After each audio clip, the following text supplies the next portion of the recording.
Welcome to the official YouTube channel for the Colin Cowherd podcast. Go on, hit the subscribe button. There you go, right down there. If you want to be among the first to hear my weekly takes, NFL, college football, more, right there.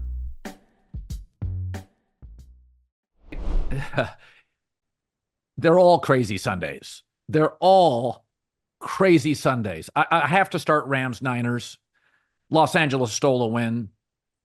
I mean, Matt Stafford, it really was a team win. It was special teams. It was a couple of huge defensive plays. I don't want to give Stafford all the credit because he didn't have a couple of his top targets. But, and Christian McCaffrey, I mean, you go look at his numbers, highly efficient. Juwan Jennings is the best third receiver in the NFL by a long shot. John, you watched this game. I saw Atlanta do this to the Eagles. We watched this a week ago. They just walked out, stole a win. I honestly felt like Dallas tried to do this against Baltimore, but they were in too big of a hole. What was your big takeaway or two on the Niners blowing this thing? Well, I think the culture of the Rams speaks for itself. I mean, we've seen some gutless performances over the last couple weeks, and they kind of had one last week, and they showed up and they fought. I mean, even when that game, they were getting worked, but the score wasn't out of range. I think this, for as much as it's about the Rams, I think this is the worst Kyle Shanahan loss of his era. Wow. In terms of their good teams. I mean, they've had some bad years, but in terms of their Super Bowl contending teams, I mean, Colin, you play a team without their two best wide receivers. How often when a guy made a tackle on the Rams, I follow football as closely as any human that doesn't work in the NFL. I had to Google multiple guys. I mean, they are rolling out players I've never heard of. And to lose that game, Purdy was excellent. He was incredible. Special teams has killed Kyle Shanahan. Kyle Shanahan is an excellent play caller. He, for an offensive guy, values defense.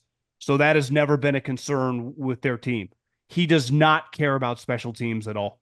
And listen, you're going to make and miss some field goals, but they had a fake punt that led to a first down, and then that play at the end of the game that I don't know how many yards it was, at least 40, that basically ended the game immediately when he took that across the 50.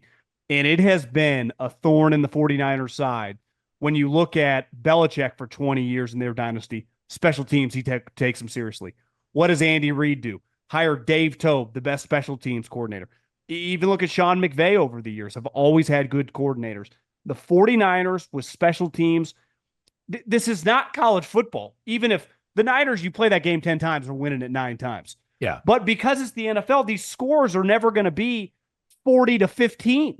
Right? It's just like, it's 17-10. It's 24-7. It just, the margins are so small, and one bad play, and you look at the end of the game, a missed field goal, boom, Rams win. Great win for the Rams. Awful win for the, awful moment for the Niners.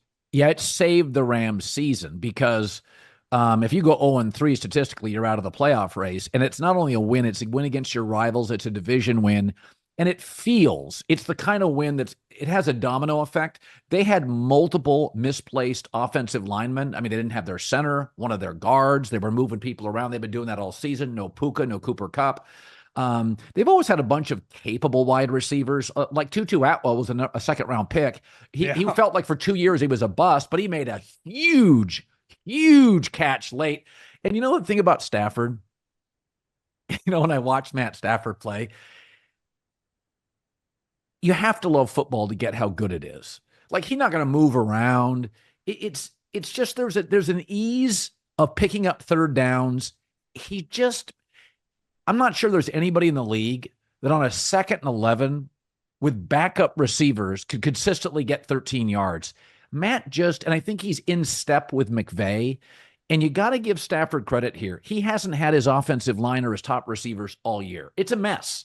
And the fact that they won this thing today, and it's not Brock Purdy, because again, I will say this about San Francisco. Brandon Ayuk made a calculated mistake. He is just not valuable to that offense right now.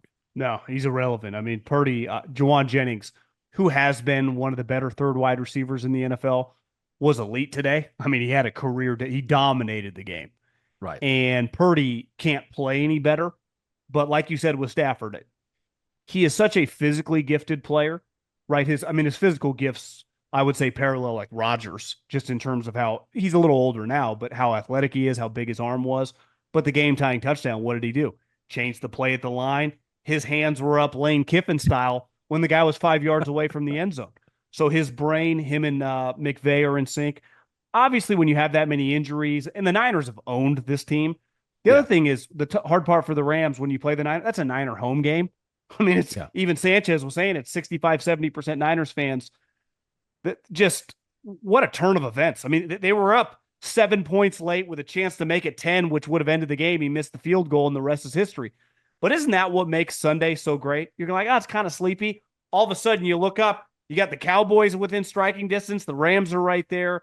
That's what makes the NFL pretty special. But man, the Niners are lucky they're playing the Patriots this upcoming week, because in a couple weeks they have a short week against Seattle, who, while they've dominated Geno, they look like a pretty well buttoned up team. I mean, I know you were beating the drums on them. Not that Miami's any good, but they've played pretty good this season. So you're right. I'm thinking when the Rams, it looks like it's inevitable they're going to lose halfway through the game. How do you overcome being 0-3 in this division, losing to the Niners?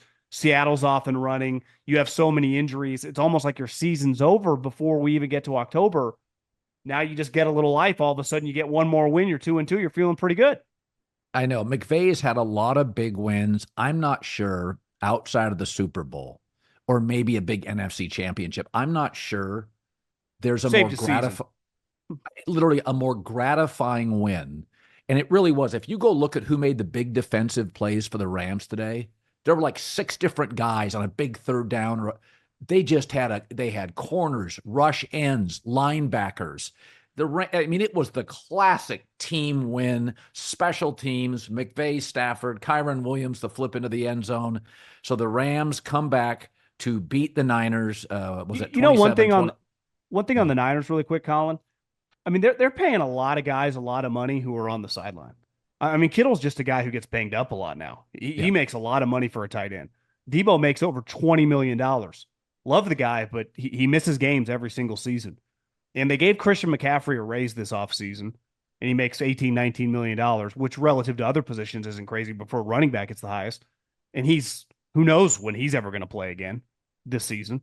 So that's, this is what happens when you invest in some older guys, injured guys.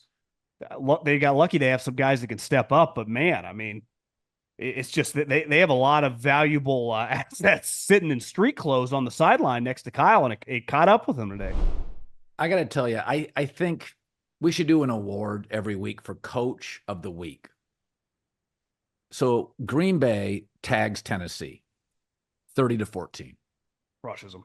Matt LaFleur on scripted stuff. Now, you and I know first quarters scripted. Green Bay gets 17 points quickly. That's scripted for Malik Willis. They 190 passing, 188 rushing. The kid goes 13 for 19, a touchdown, no pick. 7 different targets. This is a young team. It's not like he can rely on a veteran third down receiver or he's got a Devontae Adams. These are all kids. These are 23-year-old receivers. For them to take Malik Willis, I'm watching today and I'm like, they had almost 400 yards offense. And on the scripted stuff early, that's what really worries me about Chicago. They're horrible they're terrible on their first 3 series. Anemic. It's like, that's the scripted stuff. Green Bay, Matt LaFleur, for years and years, it was always understood that Aaron and him kind of almost shared offensive duties. Like Aaron's going to do some of his own stuff, and he'd earn that. I'm good with that. What he's done with Malik Willis, I'll say this, 1 year ago, good God, Tennessee got rid of, they bailed on him. You almost always just keep a guy, make him a backup. They didn't even want to give him a shot to start. They thought Will Levis was an upgrade. Matt LaFleur is a great football coach. That's my take. They traded him to a team that they were playing 3 weeks later. You just never know, right? You traded him to a team that you might have to see, and they probably never even thought twice about it. And if you would have told me 2 weeks ago that Malik Willis looks like everything we thought Anthony Richardson was going to look like, that's the crazy part. Today he's running around. He's obviously been much more accurate than I think anyone anticipated. Give him the game ball last week. He gives it to the entire team. It really is.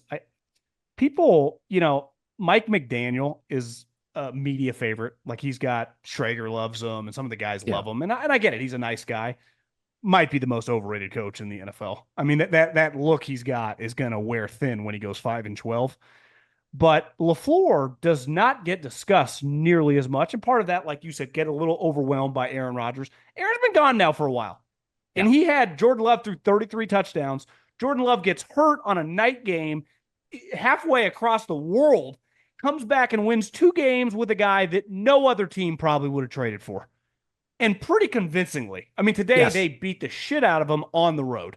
I mean, Yeah. it's one thing, okay, at home, playing a bad, then you go on the road and win a game with a team that knows this player, like all the defensive players. Who do you think they had been seeing for 3 years as a scout team quarterback?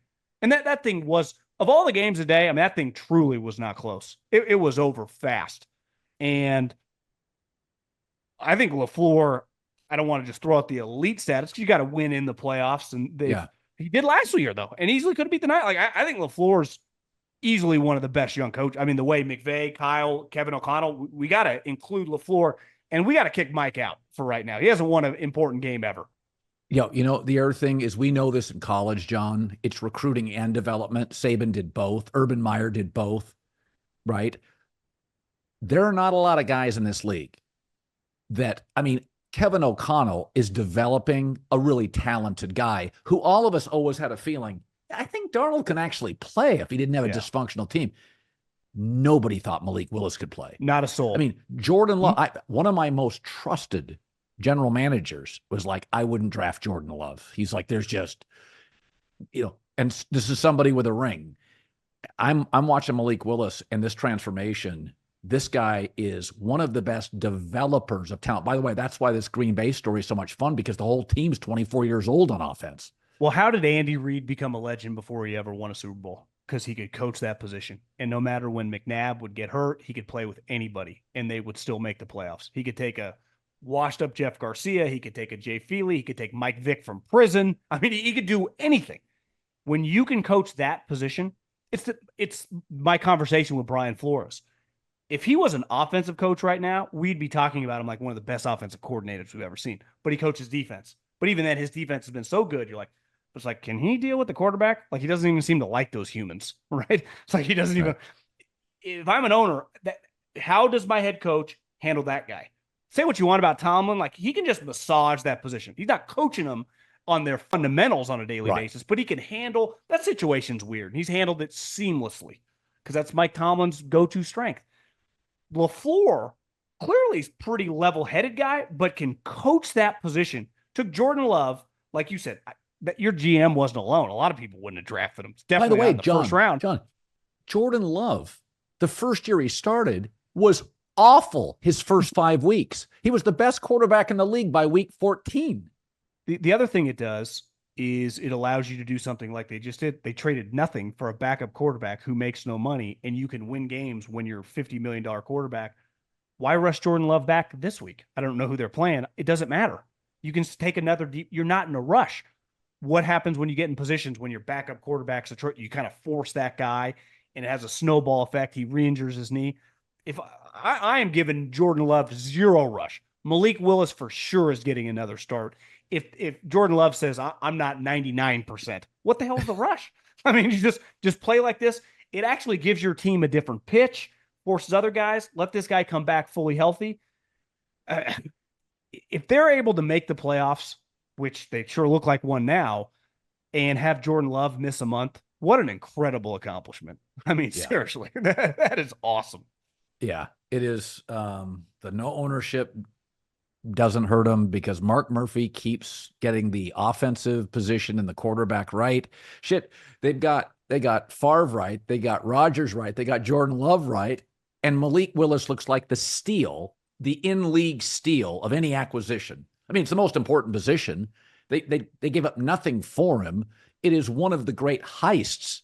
If this kid goes on a 3-game streak, it's one of the heists of the season. Yeah, definitely. Without question. With so many tools and tabs and never enough time, growing a business can feel pretty overwhelming. Between your email, marketing system, your payment software, your CRM, your content tools, your email tools. Keeping track of everything gets out of control really fast. You end up spending more time organizing documents and data than actually connecting with prospects and customers. That's where HubSpot steps in. It's the all-in-one customer platform for growing better. With HubSpot, marketers generate better leads. Sales builds tighter relationships with customers and closes more deals. Simple as that. And service supports your customers at scale with tools like HubSpot's AI chatbot and knowledge base. Plus, with built-in AI to answer common customer questions, brainstorm and write marketing content and more, so your teams can say goodbye to busy work. Meaning your marketers, sales reps, and service teams actually have time to do what they were hired to do. And when they grow, the sky's the limit. Grow better, faster with HubSpot's all-in-one customer platform. Visit HubSpot.com to get started today.